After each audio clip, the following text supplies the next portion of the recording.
Bien es sabido que después de la conquista de Granada, los reyes católicos toman posesión de la Alhambra, el Generalife lo ceden a una familia y comienza la época de los Tendillas durante varios siglos en la misma ciudad palatina.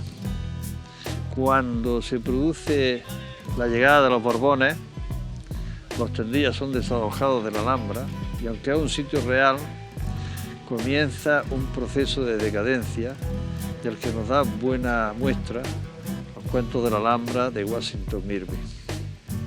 A partir de ese momento se acelera el proceso de degradación y solo en la segunda mitad del siglo XIX comienza el análisis de la Alhambra. Un análisis en donde la arqueología tiene un cierto papel, pero no el papel primordial. Comienza la restauración de los palacios, de la Alcazaba y la ciudad donde vivía el común de la población, no tiene el peso específico en la restauración que tienen los otros dos espacios. Es a partir de entonces cuando comienza el papel de la Alhambra como ciudad monumental, como espacio dedicado a la muestra de la realidad histórica que había vivido en ella, y de una manera bien clara comienza la actuación de los arquitectos restauradores. Una dinastía, la de los Contreras, y finalmente llega a la Alhambra Torres Borbás. A partir de ese momento se puede decir que la Alhambra tiene ya un papel científico, la arqueología.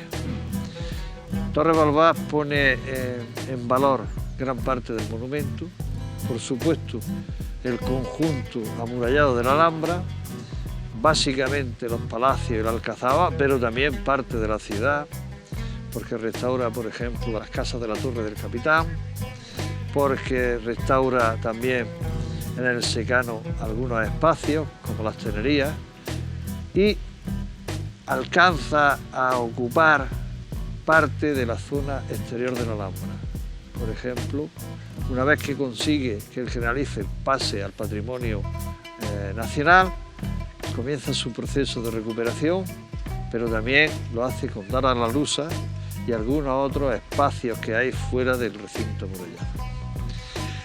Desde ese mismo momento, la arqueología tiene una cierta presencia en la Alhambra, pero no la presencia principal, porque la presencia principal es la restauración como elemento fundamental a la hora de conseguir que el monumento funcione. Y los presupuestos básicos que lanza Torres Borbás son los que va a mantener durante mucho tiempo la Alhambra.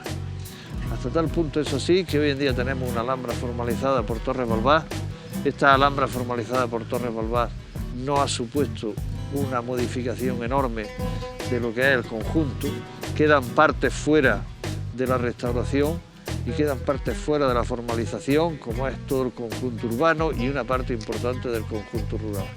En definitiva, lo que va a ocurrir es que ya a partir de finales del siglo XX y principios del siglo XXI comienza un proceso de recuperación de los espacios alhambreños a partir de una presencia digna de la arqueología. Es verdad que la arqueología antes no tenía el peso específico porque no se había desarrollado como ciencia.